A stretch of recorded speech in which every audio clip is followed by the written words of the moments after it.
The alarm clock buzzed for the third time that morning, its shrill tones slicing through the heavy silence of her tiny apartment. Emma groaned, pulling the blanket over her head as if it could shield her from reality. She had promised herself, again, that today would be different. Today, she'd wake up early and go running. Today, she'd start eating healthier. Today, she'd finally take control of her life. But the day wasn't starting any differently than the ones before it. She rolled out of bed at 8:45 a.m., 15 minutes before her first Zoom meeting. Her reflection in the mirror caught her off guard, as it often did these days. Dark circles under tired eyes stared back at her, framed by messy hair that hadn't seen a brush in hours. She sighed deeply, muttering something about next week under her breath, then shuffled to the kitchen to pour herself another cup of coffee. Emma's story wasn't unique. In fact, it was painfully ordinary. Like so many others, she had spent years chasing goals without ever really moving forward. New Year's resolutions came and went like seasons, each one ending with disappointment and self-loathing. Lose 20 pounds. Save more money. Learn how to play guitar. None of them stuck, not even close. Her phone buzzed on the counter, interrupting her thoughts. It was a text from her best friend, Mia. "Hey, you still coming to yoga tonight? You said last week you'd try." Emma winced. She had said that, hadn't she? But now the thought of dragging herself to class felt impossible. What was the point anyway? She'd probably trip over her own mat or pass out during Downward Dog. Better to stay home and binge-watch reruns of some show she barely cared about. At least that wouldn't hurt as much. As the afternoon dragged on, Emma found herself scrolling mindlessly through social media. Post after post showcased people living their best lives. Fit bodies, thriving careers, perfect relationships. Each image stung a little more than the last. How did everyone else seem to have it together while she couldn't even muster the energy to put on real pants? That evening, slumped on the couch with a pint of ice cream, Emma hit rock bottom. Not because of the food or the endless scroll, but because of the realization that hit her like a freight train. She didn't recognize herself anymore. Somewhere along the way, she'd stopped trying to change because she no longer believed she could. And yet, deep down, there was a flicker of hope. A stubborn voice whispered that maybe, just maybe, things didn't have to stay this way forever. The next morning, instead of hitting snooze, Emma forced herself to sit upright in bed. She grabbed her phone and typed into the search bar, "How to actually stick to your goals." Among the top results was a recommendation for a book called Atomic Habits by James Clear. The title intrigued her, Small Changes Leading to Big Results? That sounded doable. Maybe even manageable. By noon, she devoured half the book. One sentence stood out to her, etched itself into her mind. "You do not rise to the level of your goals. You fall to the level of your systems." It made sense. All those times she'd set grand ambitions but failed to follow through, it wasn't because she lacked willpower. It was because she hadn't built the right habits. She realized she'd been focusing on the wrong thing all along, outcomes instead of identity. For years, Emma had told herself, "I want to lose weight," or "I want to save money." But what if she reframed it? What if she started asking, "Who do I need to become to live the life I want?" The idea lit a spark inside her. If she wanted to be someone who prioritized health, she needed to act like that person every single day, even in small ways. Drinking water instead of soda. Taking the stairs instead of the elevator. Walking around the block after dinner instead of collapsing onto the couch. Still, doubt lingered. Could such tiny actions really make a difference? The author compared building habits to compound interest, the same principle banks use to grow savings accounts. Over time, small deposits add up to massive returns. Similarly, making incremental improvements each day leads to exponential growth. Emma decided to test the theory. That night, she wrote down 3 micro-habits she could commit to. Drink 1 glass of water immediately after waking up. Do 5 push-ups every time she entered her bedroom. Write down 1 thing she was grateful for before bed. They seemed laughably simple, almost too easy. But as she crawled under the covers that night, she felt a strange sense of calm wash over her. For the first time in ages, she didn't feel overwhelmed by the enormity of change. Instead, she felt curious, excited even to see where these baby steps might lead. Over the next few weeks, Emma noticed subtle shifts. Some days were harder than others. Once, she forgot to drink her morning water until lunchtime. Another day, she skipped the push-ups altogether. Yet, she kept going. Progress wasn't linear, but it was happening. Then came the first major setback. A stressful work deadline sent her spiraling back into old patterns. She ordered takeout 3 nights in a row, skipped her walks, and binged an entire season of a guilty pleasure show. By Friday, she felt defeated, convinced she'd ruined everything. But as she flipped through Atomic Habits again, she stumbled upon a passage about bad habits.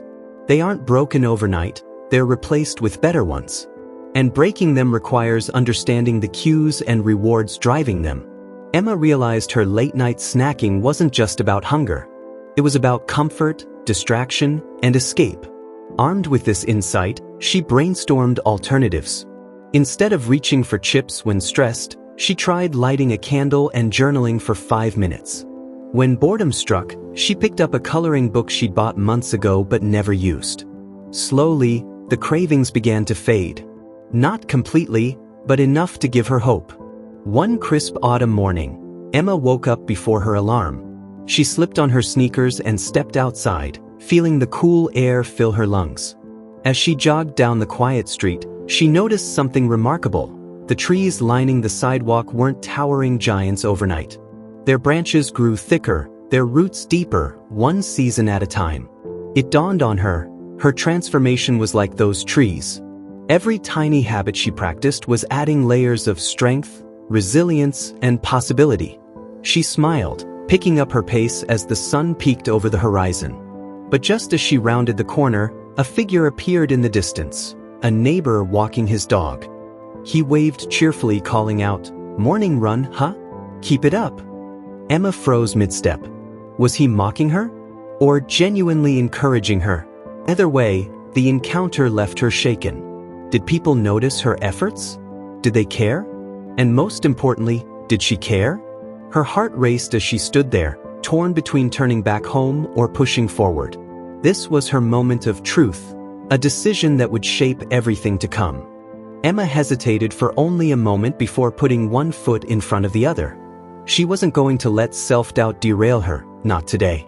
As she passed the neighbor and his dog, she managed a small wave, her cheeks flushing with embarrassment but also something else, pride. It was fleeting, barely noticeable, but it was there. By the time she returned home, sweat dripping down her temples and her legs trembling slightly, she felt alive. For the first time in years, she understood what James Clear meant when he wrote about identity-based habits. She hadn't just gone for a run, she had acted like someone who valued health and discipline. And each step reinforced that belief. Over the following weeks, Emma began to redesign her environment to support her new habits. She cleared out her pantry, replacing chips and candy with nuts and dried fruit. On her desk at work, she placed a sticky note reminding her to stretch every hour. At night, she set her running shoes beside her bed so they'd be the first thing she saw in the morning. These changes weren't dramatic, but they worked. Her kitchen became less of a temptation zone and more of a space for nourishment. Her workspace encouraged movement instead of stagnation. Even her bedroom transformed into a sanctuary for rest and gratitude.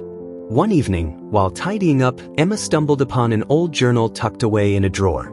Flipping through its pages, she found entries filled with frustration and longing, the same emotions she'd felt months ago.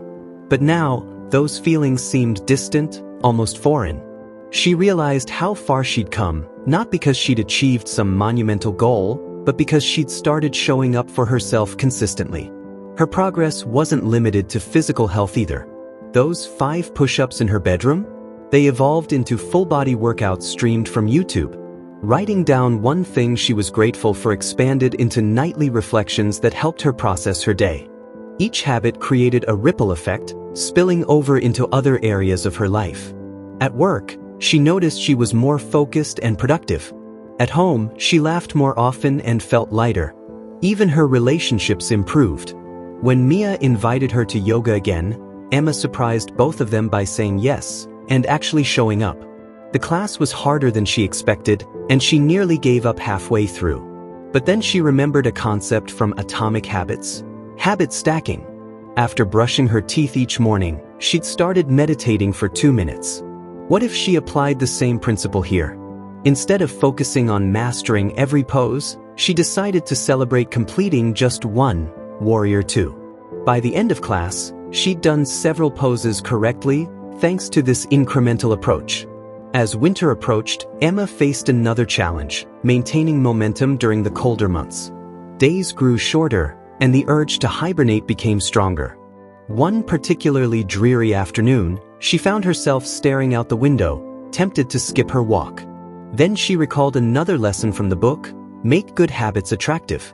She bundled up in her coziest scarf, grabbed a thermos of hot tea, and headed outside. To her surprise, the crisp air invigorated her. By reframing the experience as enjoyable rather than burdensome, she tricked her brain into looking forward to it. Spring arrived sooner than she anticipated, bringing longer days and warmer weather. One Saturday morning, Emma stood at the starting line of a local 5K race. She hadn't planned to sign up. It happened almost accidentally after seeing a flyer at the coffee shop. Yet here she was, surrounded by strangers, all united by a shared purpose. When the starting gun fired, adrenaline surged through her veins. She didn't care about winning or even finishing within a certain time. All that mattered was crossing the finish line. With each step, she thought about the journey that brought her here: the early mornings, the setbacks, the tiny victories. Tears welled in her eyes as she realized she wasn't the same person who once hid under blankets, paralyzed by fear and doubt. Crossing the finish line felt surreal. Exhausted yet exhilarated, Emma accepted her medal with trembling hands. A volunteer handed her a bottle of water, and she smiled, knowing she'd earned every drop. That night, sitting on her balcony as the city lights twinkled below, Emma reflected on everything she'd learned. Building good habits wasn't about perfection or willpower. It was about designing a system that made success inevitable. It was about becoming the kind of person who could overcome obstacles, not because she was extraordinary, but because she refused to give up. She opened her journal and wrote a single sentence: "I am capable of change." It wasn't just a declaration. It was a promise to herself, to her future, and to anyone else struggling to break free from their own cycles of stagnation. As she closed the journal, a soft breeze rustled the leaves of the potted plant beside her. Planted months ago during one of her tiny habit experiments, it had grown taller and stronger, its green leaves reaching toward the sky. Like the tree analogy she'd read in Atomic Habits, her growth was slow but steady. Roots dug deep, branches stretched wide, and resilience bloomed where weakness once resided. Emma leaned back in her chair, gazing at the stars. Somewhere out there, countless others were embarking on similar journeys, planting their own seeds of transformation. And though their paths might differ, the truth remained universal. Small actions, compounded over time, held the power to reshape lives. In the quiet stillness of the night, Emma smiled. She didn't know what tomorrow would bring, but for the first time, she was okay with that. Because she knew, no matter what, she'd keep moving forward, one step, one habit, one day at a time. Feel like you're meant for more, but don't know how to get there? You're not alone. Every success story starts with doubt and a spark. The Self-Made Millionaire, Zero to Wealth isn't just a book. It's your roadmap to purpose, confidence, and success, built on real lessons from real millionaires. One reader said, "It didn't feel like a book. It felt like my future talking to me." Inside, you'll find the exact mindset and principles used by the world's most successful people. No fluff, just real, life-changing wisdom. Ready to take the first step? Get it 100% free. Just subscribe and comment "book" below.